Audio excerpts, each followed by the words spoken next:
Fano, Here. Here. Mr. Palma, Here. Mr. Petrosino, Here. Mr. Rappaport, Here.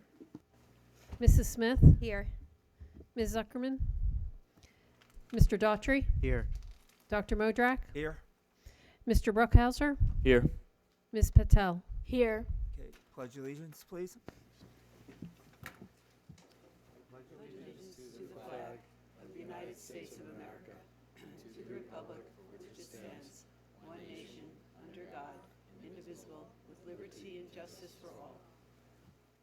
Open public meeting notice, please. The New Jersey Open Public Meeting Law was enacted to ensure the right of the public to have advance notice of and to attend meetings of public bodies at which any business affecting their interests is discussed or acted upon. In accordance with the provision of the Act, the Montville Township Board of Education provided a public notice of this meeting, which included the time, date, and location that was posted at the Montville Township Municipal Building, all Montville Public Schools, the Montville Public Library, the Montville Township Board of Education Administrative Office Building, the district website, and advertised in the Daily Record and the Montville Tap Into, the board's official newspapers, on February 2nd, 2025. Okay, thank you. High school reps report. How are you doing today? Good, how are you? I'm doing well, thank you. So, good evening, everyone. As usual, I'm going to start off with the past, and I'm going to start off with the sports. So, baseball, softball, boys and girls lacrosse, track, and boys tennis are all just starting their practices and scrimmages through the next couple of weeks till their first games. And that's pretty much it with all the sports, and we're going to move on to the school. So the MTHS Theater Company performed Big Fish from March 6th to March 9th. This fun family musical was a huge success.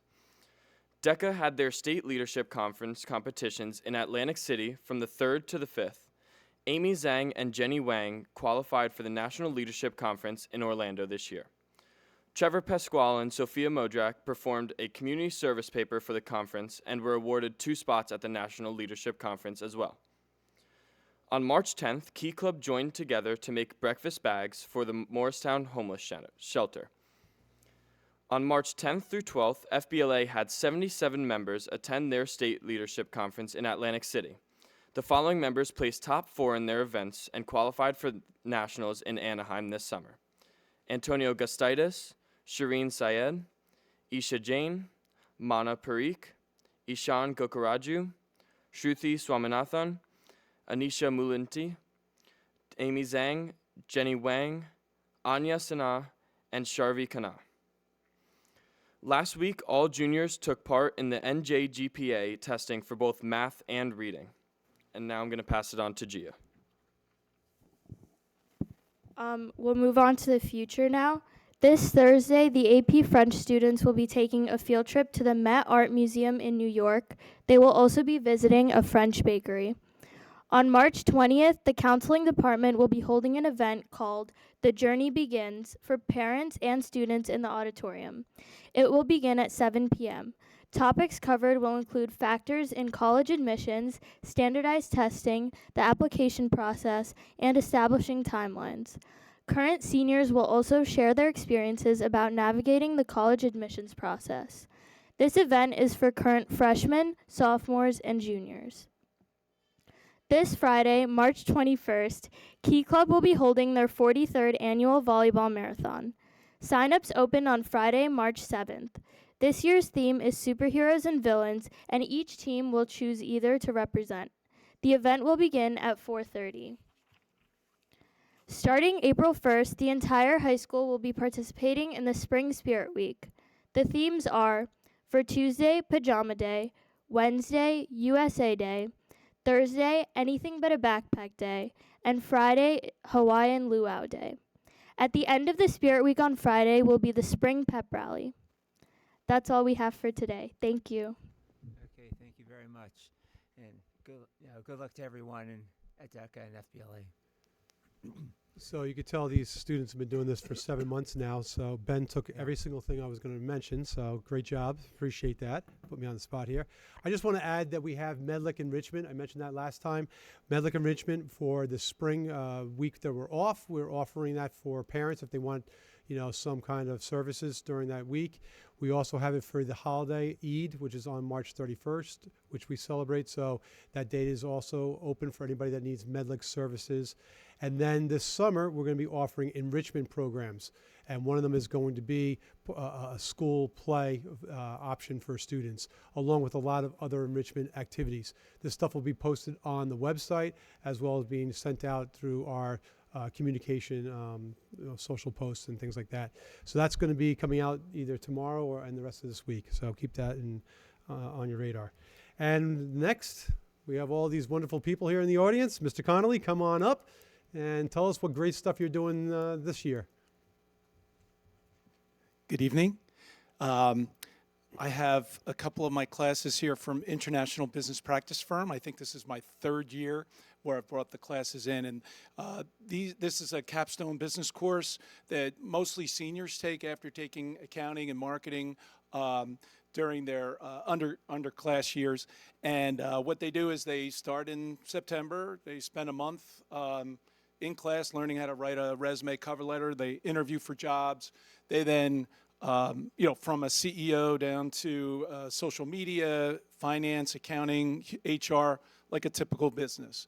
They then come up with a business idea and run a business throughout the year. And part of that is, paying the bills, marketing to other high schools that run the same program. So it's a virtual economy where you're trying to get other high school students to purchase your products, and they do the same. It also involves competition. So they're here tonight. They participated in January at FDU in a business plan competition where they presented their business plans. And I'm happy to say that both teams advanced to the finals, with one of the teams advancing to nationals, which is at the Javits Center in New York in early April. So we have had a bunch of competitions. They've done a terrific job. I mean, really, I can't speak highly enough about these students and what they've done. Their work, as you'll see tonight in the slides and their presentations, how well they've learned to do all of these things that they need to know when they get out in the business world. So it's great. And appreciate the support of Dr. Schwartz, who's here tonight. And I also have another guest, Mr. David Crowd, who's had a couple students here, has one student that's a senior, but he's volunteered his time to be a mentor for both of my classes and teach them what he knows about business. So without further ado, I'd like to call up the members of Burst Strips. They'll be the first team to present their business plan.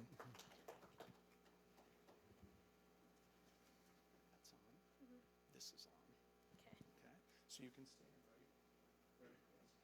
I'm going to get out of your way. Hi, we are Burst Strips. Alec, why are you yawning right now? I'm sorry, I'm tired. Here's a burst strip. Hi, I'm Rhiannon Carney. I'm the CEO. Hi, I'm Alex Aviliath, and I'm the CFO. Hi, I'm Abay. I'm the CMO. Hi, I'm Divya. I'm the COO. Hi, I'm Shay. I'm the sales vice president. We surveyed 175 students at Montville Township High School. 98% said that they feel unmotivated throughout their day. 81% said that they struggle to fall asleep and relax, and 79% said that they struggle to hydrate and recover after their sports. So we created Burst Strips, a thin dissolvable flavored strip that serves 3 different purposes: to energize, to help with sleep, and to recover. Our mission is to empower people to feel their best with fast-acting, science-backed flavored strips for energy, sleep, and recovery at any time or anywhere, which provides our customers the ability to maximize their productivity throughout their day. We as a company operate as an LLC, which is better known as a limited liability corporation. This means that we not only issue stock to our shareholders, but our angel investors as well. And we also are not each legally liable individually, rather we're legally liable as a whole company. As you can see here, this is our website. We have our discount popped up, as well as our products listed. And then as you scroll through the top tabs, we have our frequently asked questions and our contact info. Compared to our direct and indirect competitors, Burst Strips is the only company that's fast-acting, innovative, low-calorie, and convenient. So in terms of Burst Strips SWOT analysis, internally, some of our strengths include our affordability and diverse product line. We've priced ourselves competitively to ensure we encapsulate a multitude of income ranges. Some of our weaknesses include that we're a non-essential good, meaning it's not required for everyday use, and we have high initial debts. But our opportunities include a very accessible market that allows us to partner with influencers in the future. And some of our threats include shipping delays because we are a reseller and not a manufacturer, and high competition. So for our target market, our primary market is high school and college students ages 16 to 24 who are juggling many activities and jobs and lack adequate sleep hours. And our secondary market is the young working class, so this would be ages 25 to 35 who work tiring jobs with long hours. And finally, our tertiary market is athletes and fitness enthusiasts who range from 18 to 33 and put a lot of physical strain on their body. In terms of our product, we do have thin dissolvable strips that serve caffeine and L-theanine, electrolytes, and melatonin. And we also have our new products that also incorporate melatonin and serotonin. As of 2020, we found that the average cup of coffee costs $4.90, and one burst strip costs 62 cents. So we're lowering the price a lot. And a total of 120 strips is $64.99, and then we have our 2-pack, which is $24.99 with 40 strips. We're currently promoting our products on TikTok and Instagram. We're hoping to expand to new platforms such as X and Facebook. So one of the main risks with our company is that we have a lot of reliance on a third-party manufacturer, meaning that we don't directly make the product. Now, this can lead to shipping delays or issues with the customer. So to prevent this from happening, we're going to ensure contracts to make sure that our product is the best possible quality. So moving on to the finances, shown here is our break-even analysis. So for us to break even in this fiscal year, we would have to sell about 64,259 units, which is roughly $1.77 million in revenue. Next is our summary profit and loss. So up above, you'll see our gross revenue for the fiscal year. Below that, you'll see our cost of goods sold, which equates to our gross profit margin of 44%.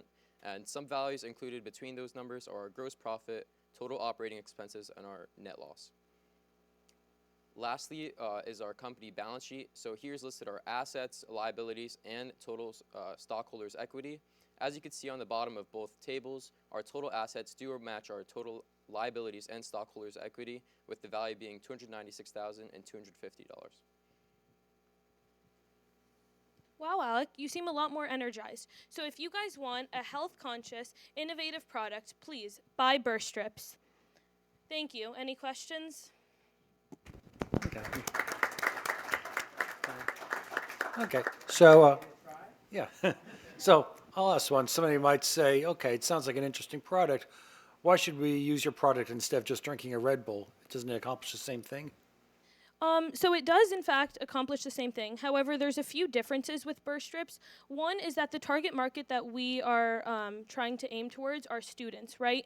Meaning that, one, they are focusing on a budget-friendly alternative, and two is that they're focusing on something that's more accessible. So this is something that you could think of like a pack of gum, where you keep it in your bag, whereas keeping dozens or big packs of energy drinks just isn't feasible for the average student. And also, burst strips, because it absorbs in your bloodstream, it acts a lot faster than an energy drink would. You mentioned that one of the burst strips has melatonin. Do they all have melatonin, or just the ones needed for sleep? Yeah, so there's different functions. So the one that you'd purchase that has to do with sleep, those ones have melatonin. And like Divya explained, the ones that are for energy, they have caffeine, and the ones that are for recovery have something called L-theanine, which is found in green tea. Thank you. I have a question. Regarding like melatonin, you should only take a certain amount. Caffeine, you should only take it a certain amount, otherwise it could become dangerous. Do you have any thoughts on that, or is there anything on the label that says only take one every 6 hours or anything like that?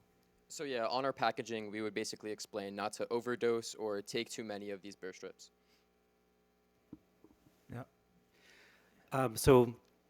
U.S. rowing, and I think NCAA as well, frown upon drinks like Celsius. Have you looked at what the rules are for the various sports organizations and whether sports strips, burst strips would be usable for athletes who are participating in those leagues? Yeah, so a big part of it also is that we're a third part, like we don't manufacture the product, right? We get it from a third party manufacturer, so they are in charge of things like that, but our product is FDA approved, and we try and be as transparent with our consumers as possible. They know what they are purchasing when they buy it. They are aware of the amount of caffeine in it, and on our packaging it says the recommended dose. So it is the same thing as whether you were to purchase an energy drink or buy a bottle of melatonin gummies. It is left in your hands how much you consume, but the recommended dose is on the packaging. And how do you do quality control on this? Do you do your own quality control or just rely on others? Well, because like Ria said, we are third-party manufacturers, we don't really depend on that, but we can control that through our contracts that we set up with them to make sure that we're selling to our customers the best product that we can give And them. do you check for other ingredients other than just these basic ingredients? Yes, because there is more than just what these are involved, but it is 0 calorie. So we do manage the amount of caffeine that goes into the burst strips. We make sure it's the safest to use, and like Ria said, it's also FDA approved. So they Are approve there everything. any other additives or herbal products in these? We have it. We have a slide. Oh, if they're able to put it in present. I want some. There are other ingredients, but It's a gum. we.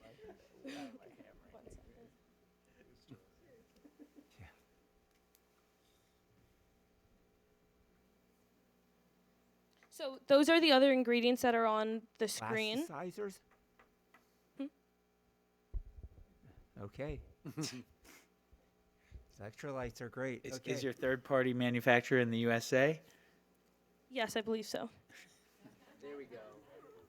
Okay. I know this is for a school class, but I think you better trademark this as soon as possible. There's Sounds something great. here. There's definitely something here. Yeah. This could be the future of our revenue Yeah, we might generating need to ideas. turn this class We into could, a revenue right? producing. This could be something good. Awesome job. Wonderful Thank job. you. Thank you so much. That is very cool.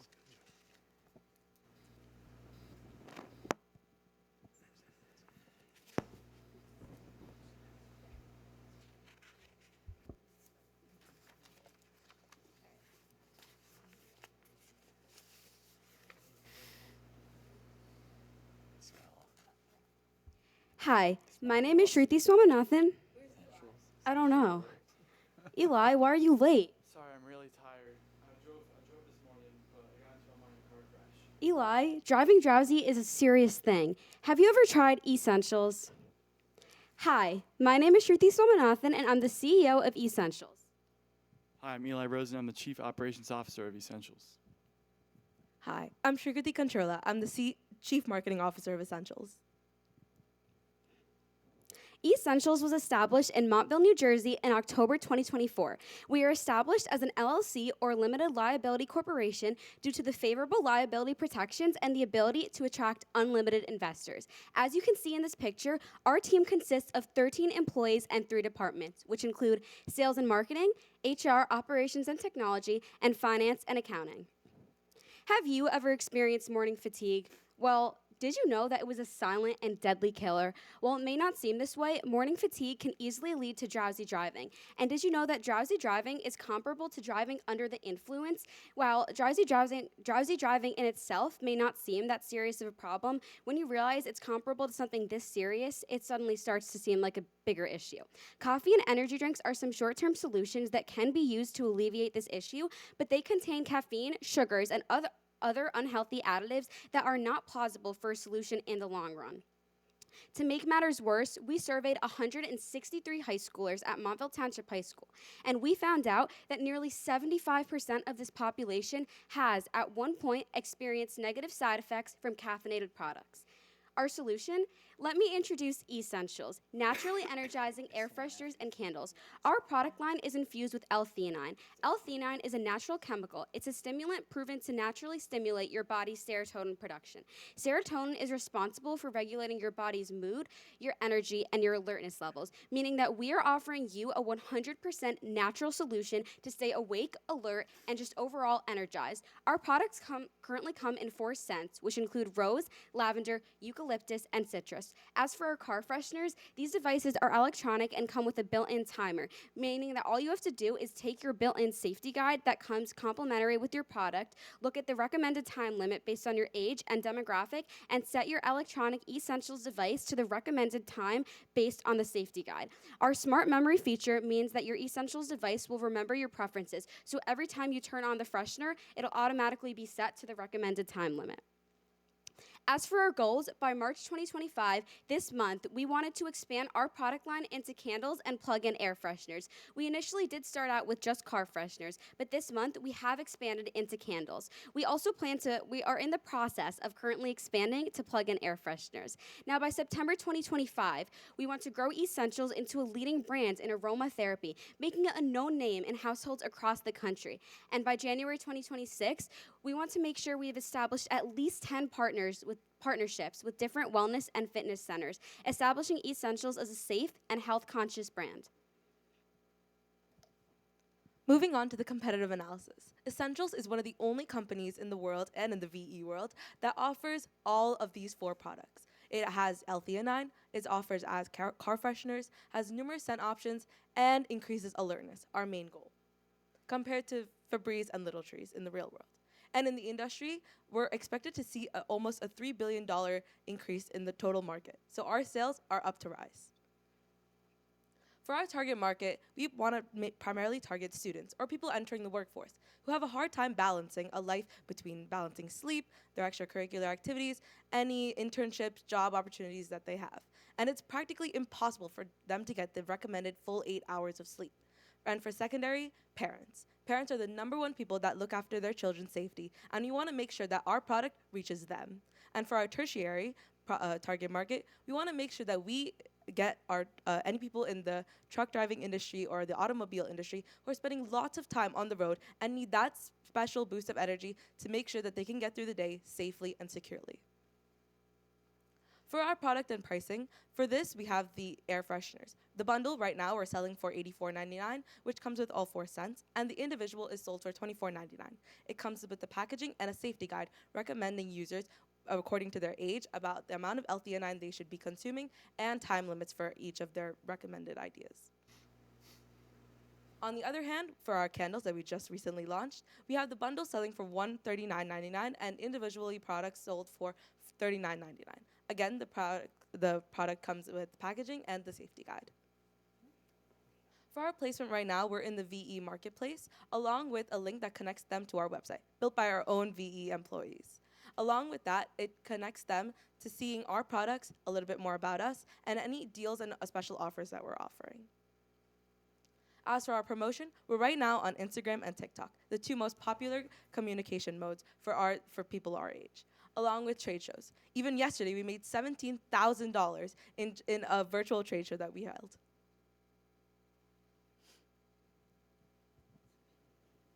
All right, so moving on to our balance sheet, here's our liabilities and stockholders' equity. Our total current liabilities are around $8,400, and our total liabilities are around $151,000, creating our total liabilities and stockholders' equity to around $2.6 million. Moving on to our assets, our total current assets are around $2.4 million, and our total assets are around $2.6 million in total. As for our profit and loss statements, through the end of January, our total revenues are around $2.2 million. Our total gross profit is around $700,000, and our net income is around $395,000. Through the end of April, our total revenues are around $2.5 million, as predicted. Our total gross profit is around $750,000, and our net income is around $88,000 to $89,000, as we will be paying our employees through the end of the fiscal year. To sum it all up, Essentials are innovative devices infused with L-theanine, something never seen before in the car freshener market. Our devices come with smart scent scheduling, meaning that all you need to do is set the timer once and never again. They're versatile and portable. Our car fresheners can easily be attached to your vent, no hassle. Overall, we want to provide you with affordable wellness. After all, it's essential to use Essentials. Thank you. Any questions? So on behalf of this entire side of the table, what's a VE? So, virtual enterprises, it's essentially what this class runs through. It's a virtual marketplace that connects us with firms all across the country, internationally, actually. So, it's the virtual economy that we sell our products in. So, it's how we purchase other firms' products and they purchase ours because obviously we're not actually selling these products. So, that's the virtual thing that we sell it through. Thank you. So for the car fresheners, about how long do they last? And when it runs out, do you have to buy a whole new one or do you have like refill packs? So the average scent lasts about 3 months, and we did recently add refillable scents. So you can buy 1 pack of refillable scents that comes with 4 scents. So if you purchase 1 freshener and 1 pack of scents, it'll last you a little over a year. Is it possible if you go back like 2 slides to the balance sheet there? Yeah, that one. One more. No, you went to one too far. Wait. That one. Okay.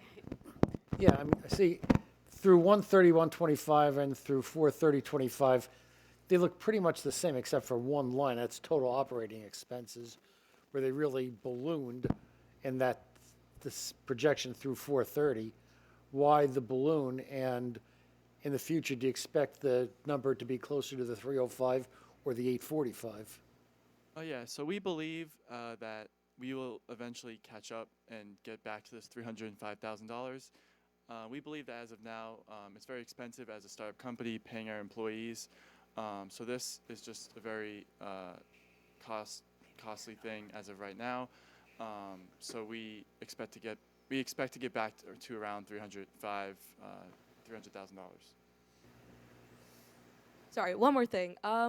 We were able to notice this trend, and therefore we were able to increase our prices for our air fresheners from around $10 to now $24. And this is accessible to everybody in the VE marketplace since it's not real money.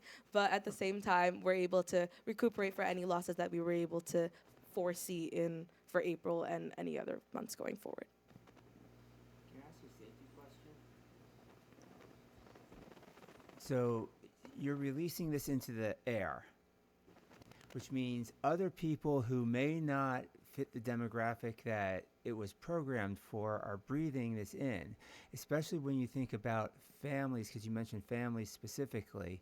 If you're programming it for an adult and giving an adult dose and that child is in the room, would there be any adverse effects on that child?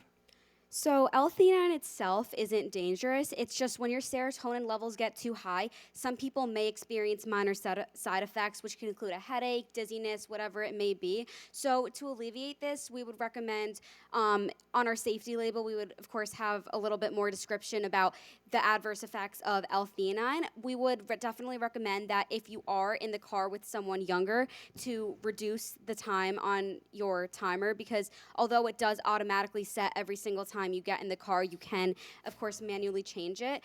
The only thing is if you forget to change your timer, the time ranges between age groups don't vary too much. I would say between the range of 10 youngest, 30 minutes oldest. So you're not at a major risk of side effects, but in the case that you do forget to change your timer, you would maybe experience a minor headache, but nothing life-threatening or too dangerous. And what about the persistence? How long does this persist in the general atmosphere if you have it in your home or a car? So like I said, the chemical itself isn't really what's affecting your system. It's the fact that your serotonin levels are increasing, and it kind of works similarly to caffeine in a way. It gives you a natural boost, although you're not going to get the same boost you would get as chugging a Red Bull before school. It just naturally gets your levels up to the safest maximum that they can be, and it would take you throughout the day. It wouldn't cause an energy crash in the same way that caffeine does when you have too much and your levels spike down. Since your levels aren't being taken out of what would be considered regular, there's no really crash or anything you experience. You kind of just float on that same level. Okay, and one last question. What happens if I took a burst strip and then got in the car with this? I think they're in cahoots. I mean, what happens now? I'm getting a burst strip. I'm getting an what's going to happen to my mind? And then take a Awesome Red job, Bull. everybody. That was wonderful. Thank you so much.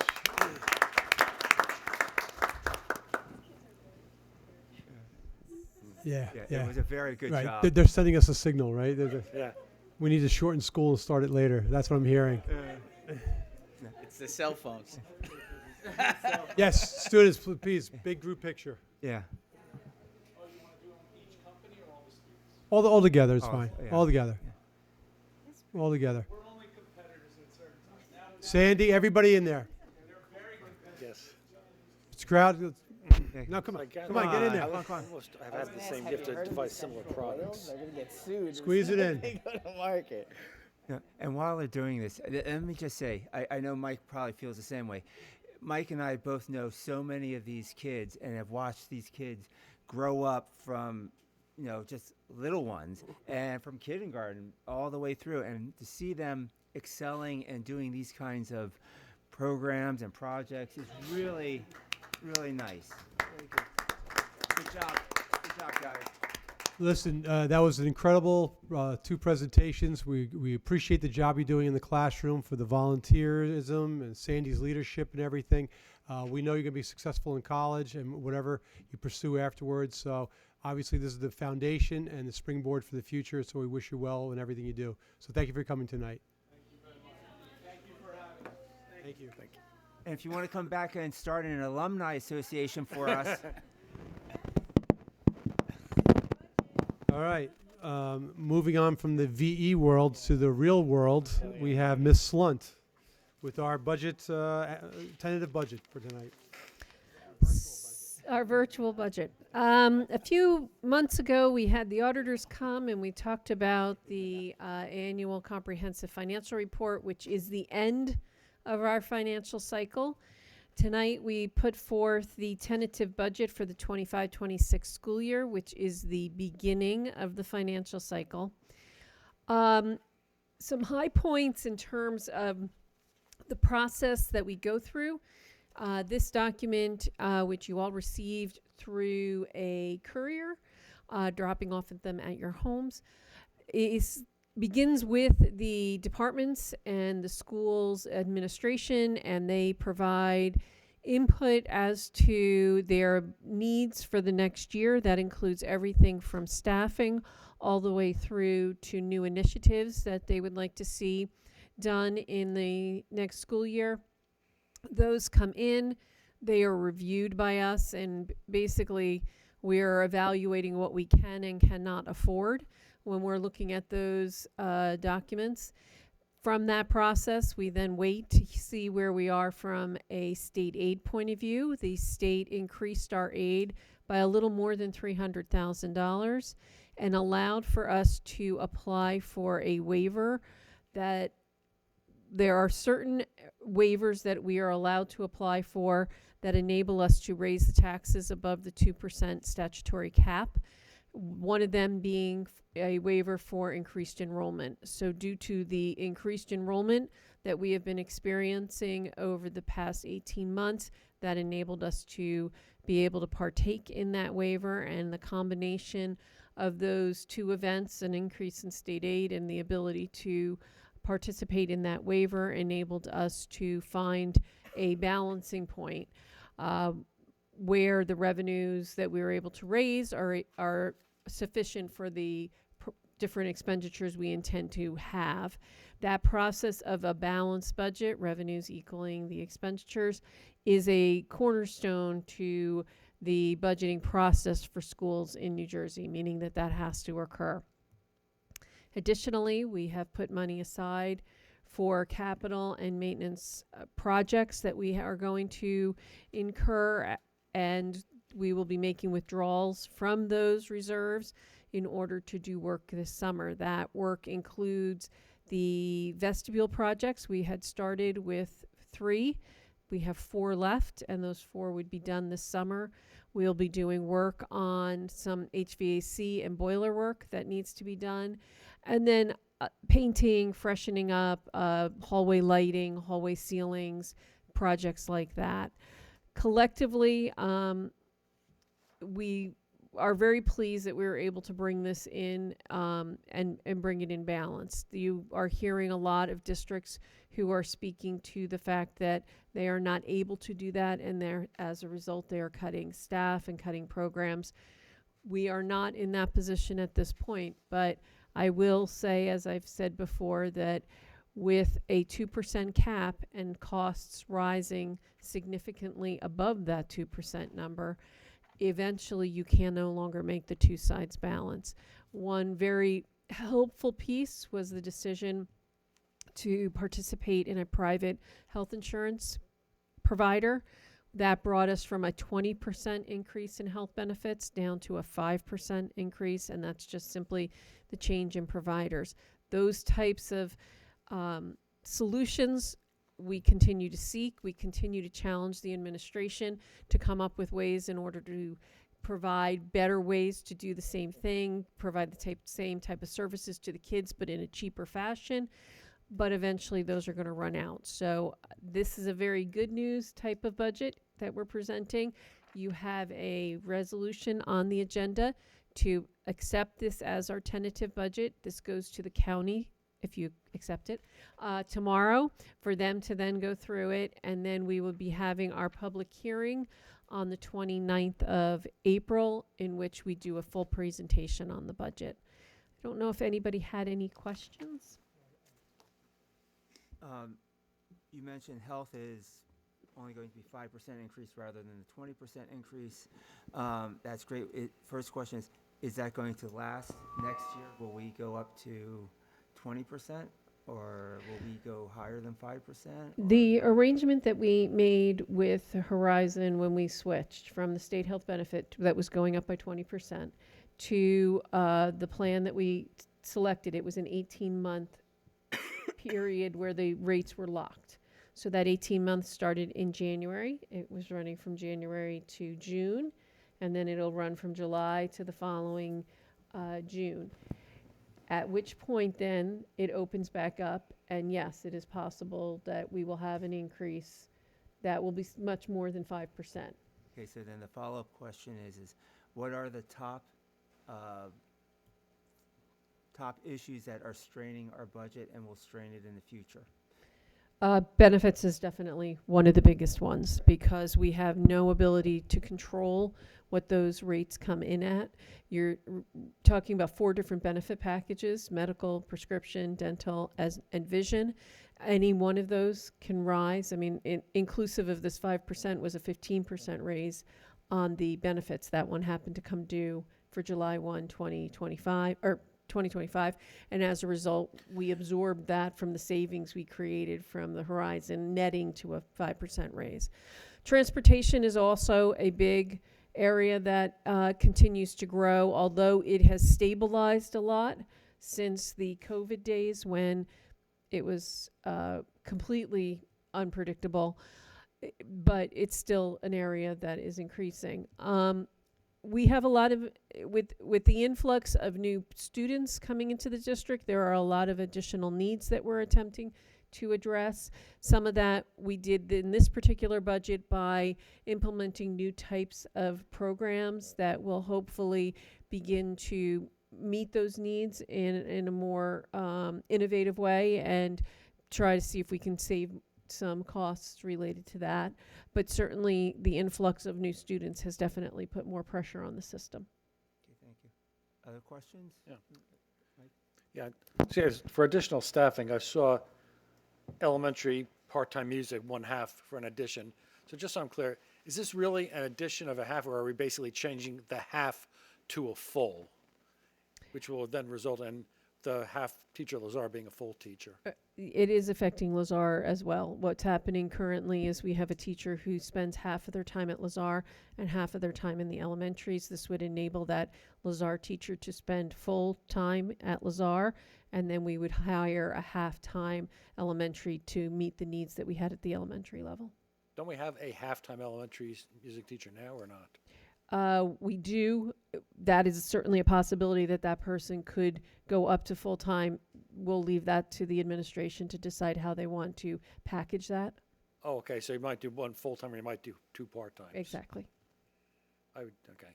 Yeah, I would, just personally, I would recommend the full-time because the part-times, they tend to come and go. I would just like to reiterate something that I stated at our last meeting, and that is Mrs. Slunt and her business office works tirelessly to bring in a budget that is efficient and adequate. And that's accomplished by not only her and her staff's hard work, but we simply don't take 1 year's budget and make it the next year's budget with a 2% increase. Every single line of the budget is gone over, and every single way to squeeze out whatever money is available is utilized. So again, I just wanted to clarify that and make sure people understand that, and I want to thank you, Mrs. Lynn, and your office. You're absolutely right. We start the process in about November, and then it really kicks in December, and then we continue to have meetings and talking to all the players and fine tune this, and then we keep our fingers crossed and seeing what the state number is going to be, and that's always the unknown. And as much as we make it work year to year, we're always worried about next year or what could happen with the new governor, things, the state of affairs and things like that. So it is a very strong budget, especially when you're seeing what's going on with a lot of surrounding towns, that it's just unfortunate that a lot of people are in this predicament, but we're very fiscally sound right now. I also wanted to say thank you to you, Mrs. Slunt, and your team in the business office. Really, I feel, since I've been on the board, I feel so much trust in your office. And you're a squeaky wheel, and I appreciate that as a taxpayer as well. I wanted to ask you, Dr. Gorman, I know that you speak to other superintendents about shared services, but I also know that takes a while to do. Is there anything that maybe you're speaking to neighboring districts about, or any ideas? So yes, we've had 2 meetings so far with different, I have 2 different groups going on at the same time, but the surrounding towns, we're meeting with the superintendents and the special ed directors. We already had 1 meeting about a month ago. We have our second meeting on Thursday of this week, which may turn into some students that may be coming here to utilize our services in the special ed programs that we offer. We're also looking into busing options with them because everybody's in the same boat. So we're trying to find ways that we could be a little bit more, sharing these services to really help out each other, and hopefully we could benefit from that. And then who knows what's going to happen with the other group I'm meeting with as well. But it's tough. It's tough, but we're trying. And can I also just add on to that superintendent in the district, we are actively trying to work with the town, just to share services within the town, anything that we can possibly do, to collaborate and work together, we try to do as much as we can. So that's another avenue that we're trying to save money in, and also that it would save money for the town as well, but we are looking into that. And to just echo something that Karen said also, just by virtue of the fact that I am involved in certain extracurricular groups and have family members also who are teachers, and the curricular groups I'm in also have a lot of people involved who are teachers. I have an opportunity to speak with many people from many other districts, and it's absolutely scary how many of them are lamenting to me that their district is a mess. They're cutting left and right. They don't know what they're doing. They're in a financial crisis.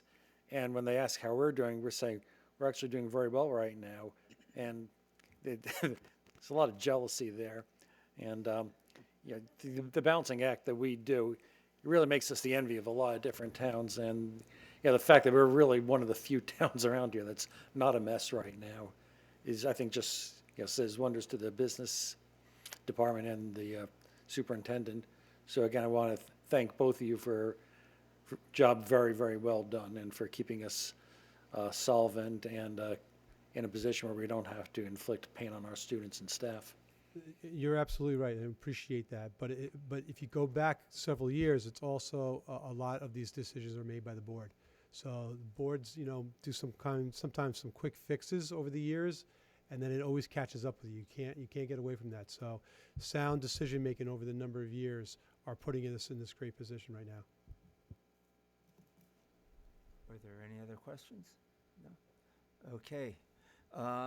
Anything else to report, Ms. Slunt? No. Dr. Gorman? Okay, let's move on then to committee reports. Okay, Finance, Karen. The committee met before tonight's board meeting. We went over the proposed annual budget for 25-26, and we also talked a little bit about the summer construction projects. Okay, thank you. Andrea, since Michelle's not here, I believe we have a meeting for curriculum when? Yes, next Tuesday, March 25th at 5. At 5 p.m., okay, thank you. Policy, John? No report. Okay, communications, Joe? No report. Safety, Christine? No report. Okay. Delegate liaisons, New Jersey School Boards, Karen? On March 15th, New Jersey School Boards conducted a legislative committee meeting. At that meeting, we did go over some bills of interest, I think of interest to the board. The first is that the governor signed a temporary relief for posting public notices. Bills on the move, as they're called, are common application for educators, a cell phone and social media policy. The Department of Education, the law would require the Department of Education to come up with guidelines that school districts would follow. They're not going to be prescriptive and they're not going to force anything, but they will be guidelines. There was also a move on return of cursive instruction, and also allowing excused absences for those students engaging in military enlistment activities. Also touched on the state budget. The state budget this year is $58.1 billion. It's similar to last year. School aid is $22.2 billion, and direct formula aid is $12 billion. The School Funding Reform Act was fully funded, and the $12 billion represents the largest investment in education ever.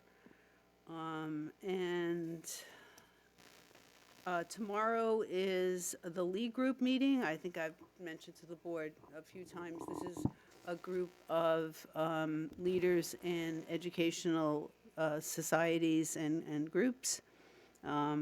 Generally, we meet with the Commissioner of Education. And on Friday is the Women's Leadership Conference hosted by New Jersey School Boards. It's the second inaugural meeting. And on the 28th, we're going to conduct our Board of Directors meeting. That's it. Okay, thank you. Just one point on the cursive initiative that they're talking about. We do teach cursive in 3rd grade through our system, the Amplify system. So I believe we're going to check that box if it does get passed. That's good. Cursive, wow, who knew? Okay, I thought that was gone. Okay, Morris County School Boards, Mike Rappaport. No report. Okay, Joe, Morris County Educational Services. We met virtually last week. We also discussed the proposed budget for 25-26 for the commission and approved it. And also, after months of negotiation, they bought the property at 5 Jean Street. The facility is now owned by the commission, so they're not leasing it anymore. Good. Yep. It's probably cheaper. And also drug awareness then? We met last Wednesday with the administration to discuss a potential life skills program curriculum. It was a great discussion we had, so we left it to them to have some thoughts and possibly further discussion. Okay, good to hear. John, athletic boosters. No report. Upcoming meeting this April. I want to say 4th. Don't quote me on it. Okay, just be there. Okay. I'm like past memory. Okay, Cedar Hill, Karen. On March 8th, I attended the most wonderful performance of The Wizard of Oz. You know, when I bought the ticket, knowing it was a group of elementary school children, I, was a little hesitant, but I wanted to go. It was incredibly entertaining. Those kids did an amazing job, and I'm so happy I went. There was a meeting on the 11th where we went over activities going on at Cedar Hill School. I did want to mention one thing that Mike brought up. On April 2nd, there is a Morris County School Board's meeting, and that's the evening of the unsung heroes. And I think every school district has an unsung hero that will be honored. So it'll be in person, and I'll make my offer again to carpool if you guys would like to. And just real quick, you mentioned Wizard of Oz. Actually, never mind. I'll mention it later. Christine, Hilldale. Their meeting will be in a few days, March 20th, virtual. Caitlin, Valley View. Virtual meeting tomorrow night, but the highlights of it will be that there's a big event this Friday night at Valley View, Neon Glow Night, and they'll be starting the election process for next year's board. Yeah, Neon Glow. Okay.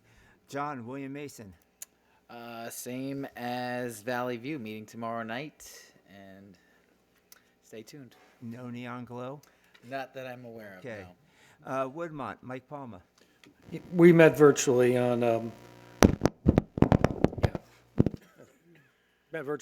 March 10th. Talked about a bunch of things. Talked about the Students of the Month, the readathon, Holiday Boutique. Talked about the videos which we saw at the last Board of Education meeting, which are seen all around the world. They discussed the fundraisers for the California wildfires and the American Heart Foundation. Discussed trying to expand Woodmont's playground. And finally, last but not least, the Michelle Sullivan game. Now, I guess most people by now know what the Michelle Sullivan game is. It's always been a traditional basketball game between Woodmont and Hilldale in memory of a young girl named Michelle Sullivan who tragically, many, many years ago, was, I think, 11 or so and was killed by a drunk driver. And this year, for the first time, instead of just Woodmont and Hilldale being involved, it's going to be all the schools. I asked how they're going to do this, but I guess they've got some formula in their head for kind of like a round-robin tournament or some such thing, but it's going to be on April 26th. I believe it's going to be here at the high school, and ought to be interesting. It's nice to see the other schools get involved. It's a very worthy cause, and it's really a very emotional night. Usually the parents of Michelle come. And if you'd like to see one of your fellow colleagues Doing it? embarrass himself as a former wrestler turned basketball player that day, come out and heckle me. Good. All right, we'll be sure to Glad you're doing it. Okay, Joe, do you have anything for Lazar? No. Okay, well, then I'll mention real quick, in relation to the Wizard of Oz. Isn't Lazar doing their spring musical this weekend? Yeah, Freaky Friday. Not this week, and next. It's next week? Okay, next week. So Practicing right now. yeah, so they're practicing right now. But yeah, the kids start in elementary school and they get to middle school and then they get to the high school, and that's why we have such a great, outstanding high school program. It's because these kids are ready by the time they get to high school.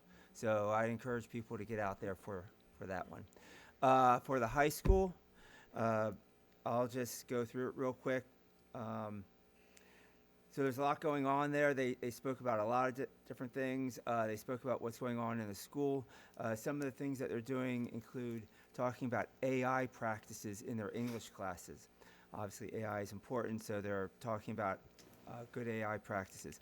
They were preparing a zombie apocalypse escape plan. Oh, my goodness. Just for fun. Yeah, I know. Oh, turn that off. They're getting ready for the seal of biliteracy tests that are coming up. You just have to move somebody over there. It's because we have such a big audience. I know. There's nobody in the audience, so the lights no just one went can out. see that way, but yeah. Okay, they talked about Go Guardian and Gaggle and the differences between them. Go Guardian is for in-classroom use only. It's pre-existing software that we've had for a long time.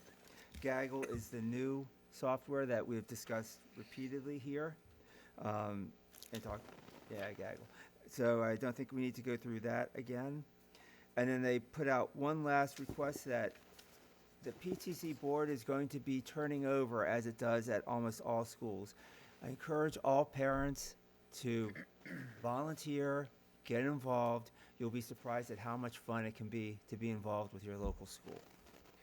Just a note on Gaggle, just to let you know, I think it's probably been about a month that we've had it in place, and it's died down now, and that it's in place. We sent out 2 communications about that. Just on average, the high school gets about 1, maybe 2 a day, a gaggle alerts. Middle school gets a couple more than that, and the elementary's got 1 or 2 per week or something like that. So it's working. We've had some serious alerts that we were able to work with the families, notify them what's going on, and they were able to work with their children on that. But it's already paid for itself in the alerts that we've seen already. So I think it's now balanced out. I think, you know, the worries and concerns are gone, and now it's being used as a very great safety tool. Wonderful, thank you. Can I just say, I was able to attend Big Fish at the high school, and it was excellent. I had no idea the storyline going into it. I was hoping they didn't turn the lights on too quickly at the end because I was crying by myself in the audience. And it was every student, I'm amazed every year by the talent that these kids have, from the acting to the set design, the stage crew. Everybody just did a really phenomenal job. Yeah. My daughter said she was bawling her eyes out at the end.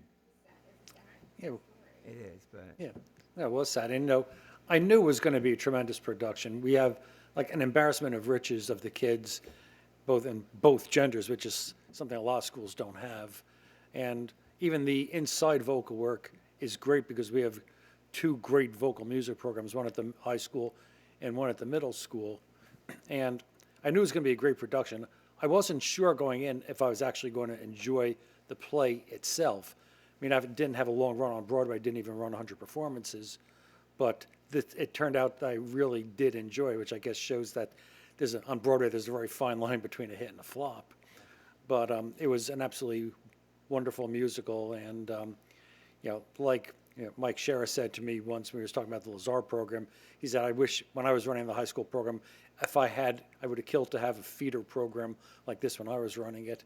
And again, most schools don't have a feeder program like we have, and it's just phenomenal. I heard 80 kids are doing Freaky Friday. of course. So, Well, as I mentioned to the township committee, I always encourage the public to come. The tickets are relatively cheap. It's a great night, and I encourage people to come and support the kids. We will skip public participation because if the cameras don't show it, we have no public. Okay. On that note, and Sue can attest to that, we have a number of people that are watching it after we do. So it's not like we're speaking to nobody. People are viewing these things days, if not weeks, around the world, and just here in Montville. So they are seeing this. Well, I encourage them to come and see it in person. It's a lot more fun and entertaining. Okay, okay, I need a motion for items I through N on the agenda. I'll make a motion. Second. Thank you. Questions on the minutes? What about section J, gifts, etc.? K, facilities, finance, any questions? Okay, personnel, section L, you had a couple? Yes, we have 2 retirements. We have Joanna Machete, who has completed her 13th and a half year with Montville Township Public Schools, culminating a career marked with unwavering dedication and a profound commitment to her students' success.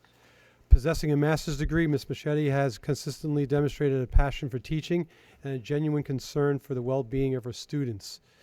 As she prepares for a well-deserved retirement, we extend our deepest gratitude for her years of service and her invaluable contributions to the Lazar Middle School community.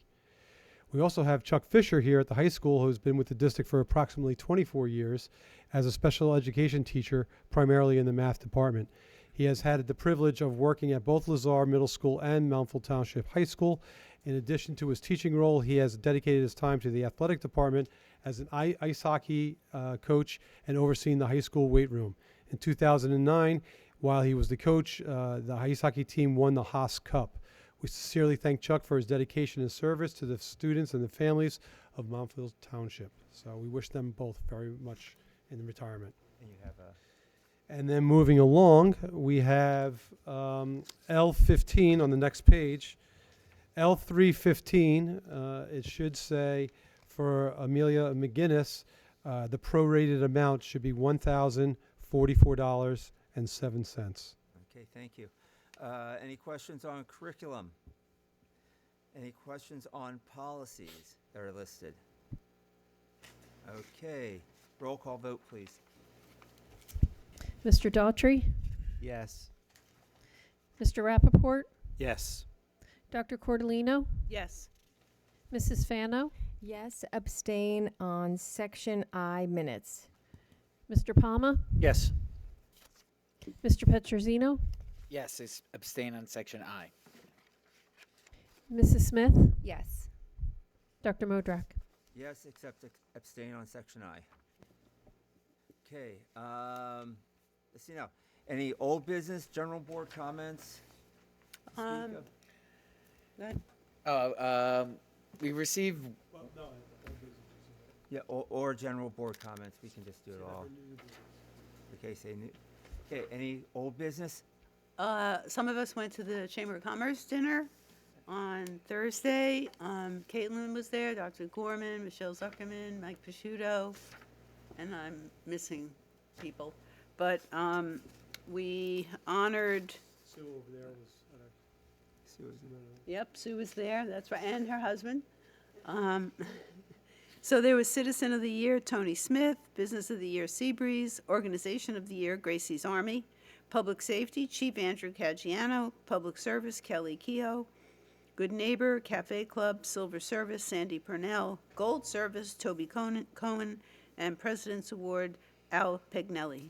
So it was a really nice evening. it was wonderful. So Toby was recognized for 51 years of service here in Montville at Lazar, teaching math.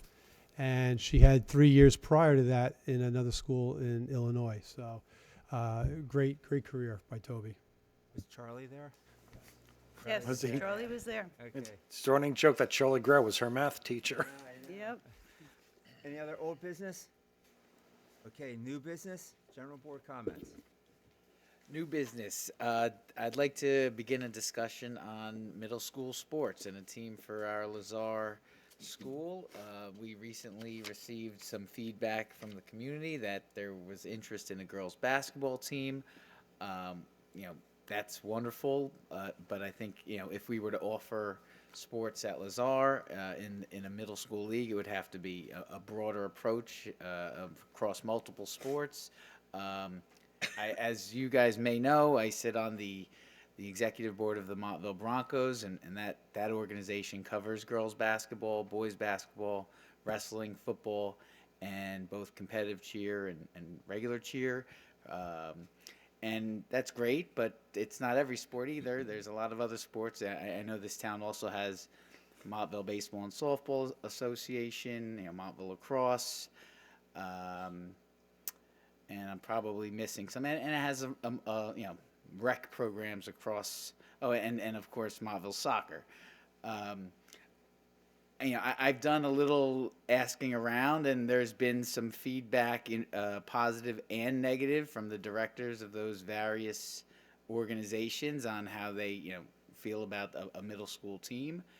I think personally, it would be great to have school, middle school sports. The more sports, the better, in my opinion. I think it's not as easy as just joining a league, and it would take a lot of coordination and work by our administration, and most of all, funding. This is not an inexpensive venture, and I'd like to hear what others think.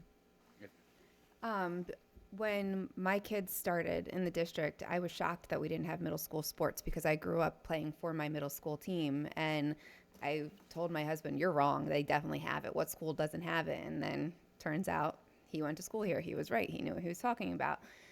I think it's a great idea. I think it's a great way for everyone in town to have the chance to participate. One of the big feedbacks has been that our Broncos organization sports, as well as other, the MBSA and soccer, can be too expensive for families, and that hinders people from joining. The rec programs are not as expensive, but for kids who are looking for that higher level of competitive play, it can, derail them a little bit. My concern is, while the leagues may be cheap to join, there's so much more that comes with it. Hiring the coaches, getting the uniforms, and one of my biggest concerns is the facility use. Being the full-time scheduler for the entire travel basketball program, I know firsthand how difficult it is to obtain gym time. So if you're now talking about high school sports, middle school sports, plus town organizations running their sports, I don't see how it's physically possible. I do think if we added middle school sports, that might tone down the number of people participating in the organizations. So you would gain back some facility time there because I think those other numbers would be lower. But I do think that definitely plays into it. And there was one other thing I had, and now I can't remember. But there's definitely positives and negatives on both sides of it. So it's worth the discussion. Yeah, I would say that there are a lot of positives and negatives, but before we can really vote or discuss this in any real detail, we need to have a lot more information. We need to understand how much it would cost us to do this. We need to know how it's going to impact the town rec programs, the Broncos, the other organizations. We would have to have discussions with all of them to see what they thought of this. I mean, this is not going to happen anytime really soon. It would be at least a while, at least a couple years before we got it off the ground, I think. But if the board wants, we can start talking about this and start talking to the other stakeholders here. I would just caution us at this point. I would love a middle school program. I considered myself an athlete at some point in my life. But I think there are a lot of obstacles, and in particular, at this time of uncertainty, of financial constraints, I am concerned that we're asking the superintendent to, if we get the information that we need to make a decision, he's going to be diverting his attention away from academics, curriculum, finances. That's the concern. Okay, just a couple of thoughts. I mean, first of all, John, I guess it doesn't surprise me that you're such a strong supporter of sports, because I was on the board with John Petrosino 20 years ago, but it wasn't the same John Petrosino as your dad, who was also tremendous supporter of sports, and God rest his soul, I miss him every day. But obviously there are pluses and minuses, as Karen said. The plus is that for a lot of people, the rec program may not be affordable. It helps, I think, having a middle school program might promote camaraderie between the students. Kids get to play with the same kids coming up, and that's a plus. Financially, I don't think you could even think to do this unless we're able to, say, pass a second question to increase the budget, because we're not just going to take $1 million or whatever it's going to take out of our budget and just cut education to do it. And the camaraderie part of it is really kind of a two-edged sword. As you have the rec programs, we had a number of students, and I can say this from my own experience with my son playing both Bronco football and lacrosse. You had a number of kids who did not go to the Montville public schools who were able to participate in these programs. So you say on the plus side, gives kids an opportunity to play sports with their colleagues who might not be able to. And on the downside, as the practical side, sometimes people tend to say, well, good, you got this kid who's our starting quarterback on the Broncos, but what good is he going to do? We know he's not going to go to the high school. So it kind of cuts both ways in that regard. And I do think if we had a program at the middle school, I think it would inevitably lead to a shutting down of the rec programs, because you can't have both teams running simultaneously, or else you're going to have a mediocre middle school team and a mediocre rec team, because you're going to get your talented divided between the two teams, kids deciding, well, you're playing rec, I'm going to play middle school, and it's going to be diluted both ways. So that's just something to think about. Well, it's clearly it's not a simple question. No, absolutely not. There's no simple answer here, so that's why we should probably talk about it more, at least amongst ourselves, and Mike, did you have something? Just to say that I like the idea of having sports in the middle school. I think that's a good thing.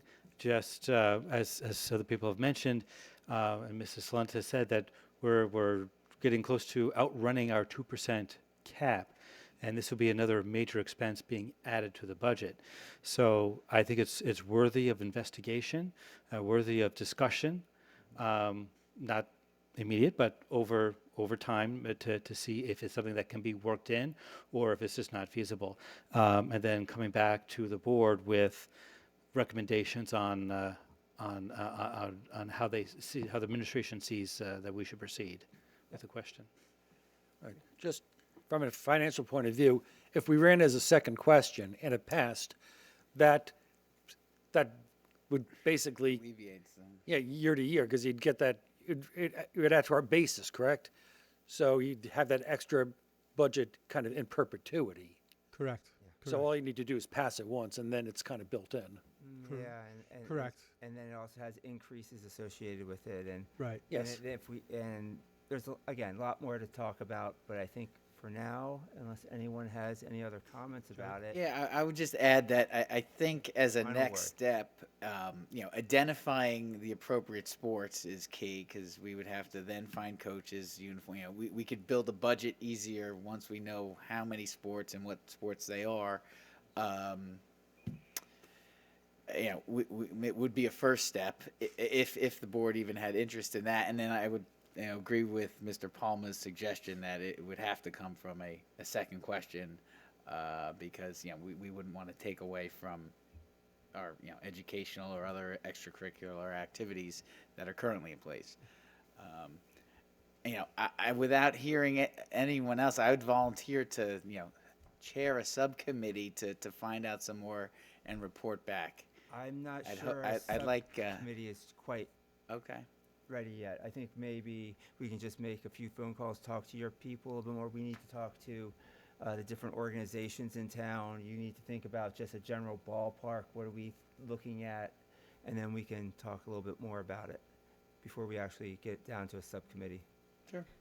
And I think also it's participation. If there's low numbers and we invest money, then what do we do? It's like so that is a concern of mine. There's a lot of concerns, but anyway, we'll talk more about this. We can talk about this amongst ourselves. And anything else for the good of the board? No? Then a motion to close. So moved. Second. Thank you. Good night. A motion to adjourn, I should say. That was motion to adjourn.